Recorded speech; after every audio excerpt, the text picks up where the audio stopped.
Hello, Westfield Middle School. This is Lucy reporting from the Cloverfield News studio.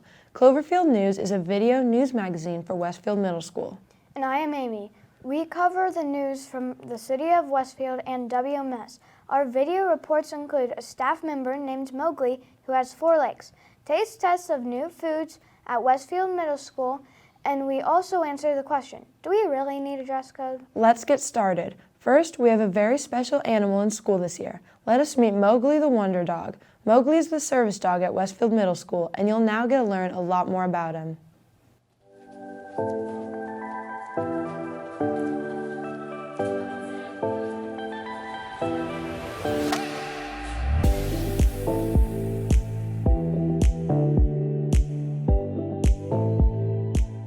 All right. How did all this start?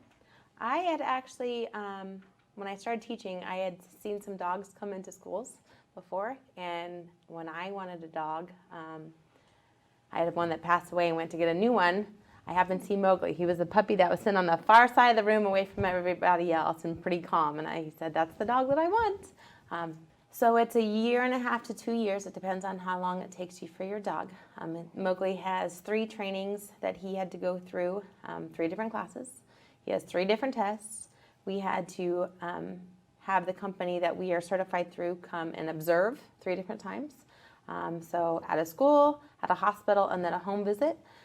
You can find us in the hallway during passing periods, before school, after school. We're in the hallway. If the counselors need a visit from Mowgli, we'll come down to the counselor's room. The kids that are in my class, they get to see him right at the end of the period because during class he's not allowed up and moving. It's a distraction, and we want to make sure you guys work. So. Cool. At least during the passing period, I have probably 20 every passing period that we're out. That's a lot. That is a lot. Mm-hmm. Why do you think his job is important? For those that have pets, they understand that they don't say anything back, right?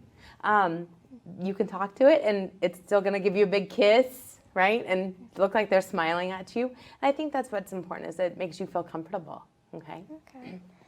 And what's one of the coolest experiences you've had with Mowgli involving a student? I can't necessarily name just one. We've gone to the counseling wing a couple times in the years that we've been here. Meeting people at probably the back door is one of our favorites, when the buses arrive, because the crowd is so big that comes in from the back side, but being able to see all the faces, so you are able to pick out real fast the ones that maybe didn't have a good morning, that they'll come right up and they're smiling big when they see the dog, or ones that just need a good start to their day. So that's exciting. He loves it. He doesn't like to be left home alone. So being able to come to school and get petted all day is great for him. Nice. Mowgli has allergies himself that has stuff that he can have, and there's a couple teachers in the building that have some things that he can have.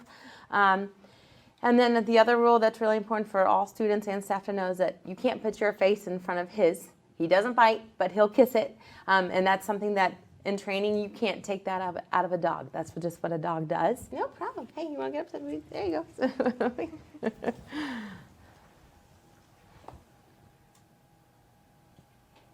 Research has shown that simply petting a dog lowers the stress hormone cortisol, while the social interaction between people and their dogs actually increases levels of the feel-good hormone, oxytocin, the same hormone that bonds mothers to babies. So do you have a dog? If so, do you think he helps with your mental health? Our school offers a wide variety of foods: pizza, chicken sandwiches, and salads. Our grill line offers something new every day. For our next story, we explored the different options we have for lunch. We had some students taste samples of the lunchroom pancakes and compote to go with it. Some students had some great perspectives on the food and some interesting opinions. During the Obama administration, First Lady Michelle Obama led a movement to make American school lunches more nutritious and less fattening. She was celebrated by some, but others complained that the food lacked taste. Did you know that the lunchroom is not allowed to serve butter with pancakes? What meal did you decide to try? I tried the pancake. I decided to take this pancake. And I decided to sample the pancakes. And did you think you enjoyed the pancakes? Yeah, pretty good. Decent, good pancakes. It was really dry. Overall, I just enjoyed it. There's nothing really that point standing out to me, but it was just really good. I decided to try pancakes. It's one of my favorite meals of the day. I had the compote thing. Why did you like it? It kind of tastes like nectarine, and I love orange. If it was on my plate, I don't think it would look that appetizing, but like when you try it, then it sounds good. It's probably a healthier option than some of the other things too. I've never been a really big fan of school lunches, so this is like one of the only things I'd probably eat because it's really good. Like, do you usually eat a school lunch every day? I usually eat a school lunch once a week. I don't know, it just feels like school lunch is very underrated, but like, they could have made it better. It's fun trying new things.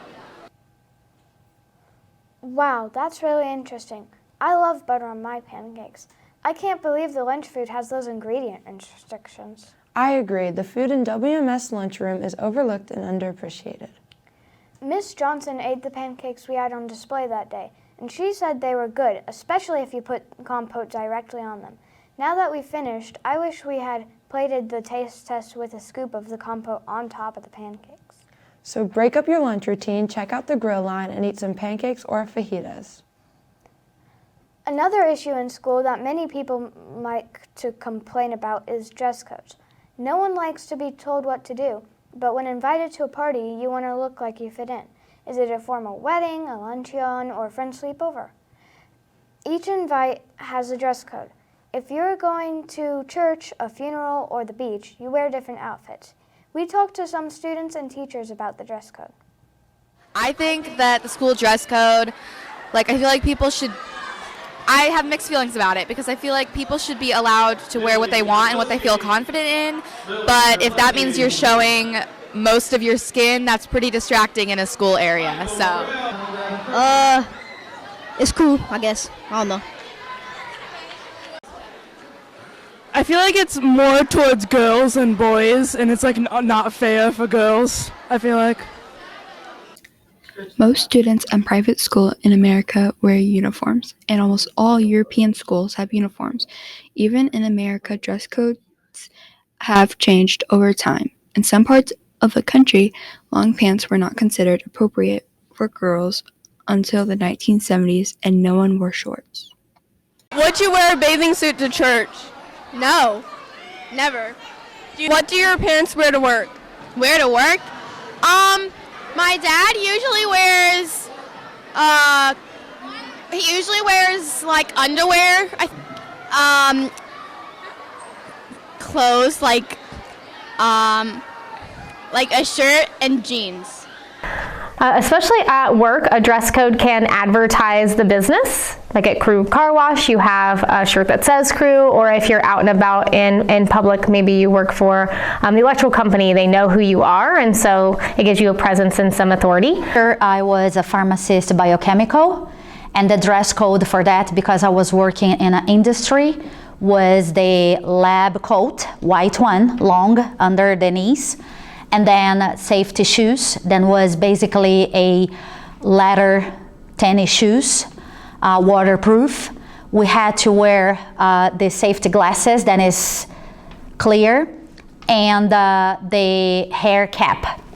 In some cases at work, you have safety issues. So construction, people wear hard hats, they wear steel-toed boots, they're required to have maybe a safety vest on. When I was in college, I worked for the state parks as a state park ranger, and it was polyester head to toe, some tan pants and a green shirt sporting a really nice patch and a baseball cap. So when I was in high school, I worked for a department store called Marshall Field's, which is kind of like Macy's. And I worked in all kinds of departments, but I was primarily selling very nice designer handbags. So we had some fairly wealthy clientele that were coming in and purchasing handbags. So I had to dress fairly professionally, even though I was only a teenager.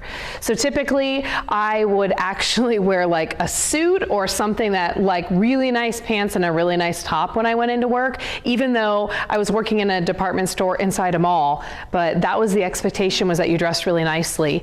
I was a busboy, a host, a chef, a little bit of everything.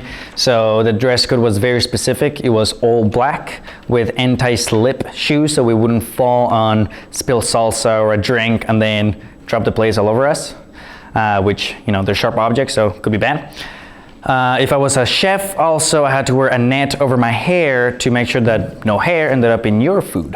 With a dress code was at Purdue University. I was a fundraiser there and I planned special events for the president's office. So our dress code was pretty formal. It was business professional. And then when you're at school, you have the safety thing, so we're not wearing things that can damage the school or hurt other people. And then just in general, dress codes show what our community stands for and our morals and values and beliefs, and wearing something that shows that you care about yourself and that you care how you're presented represents not only yourself and your family, but your community. Students at the Westfield Middle School may not want a dress code, but compared to other jobs or students from around the world, they do have freedom. And what do you think of the school dress code?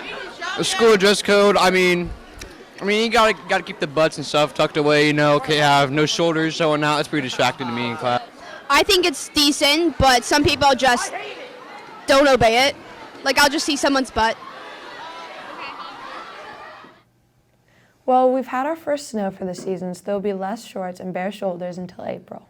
Speaking of the new season, I'm looking forward to the holidays. Me too, and you know what I want to do? What? Go see movies. One must-see that many families are excited to watch this holiday season is the new 2022 movie Falling for Christmas starring Lindsay Lohan. Her character, a young woman, has just been diagnosed with amnesia after an accident during her proposal. She finds herself then spending the holidays with a family from a small town and maybe finding new love along the way. Falling for Christmas has a 50% Rotten Tomatoes score and is loved by many who've watched it. It's definitely at the top of my Netflix watch list. I want to see The Boy Who Called Christmas of 2021 that you may also find on your Netflix watch list for the holidays. This film tells us the adventure tale about a young boy named Nicholas who finds himself searching for a village of elves up north.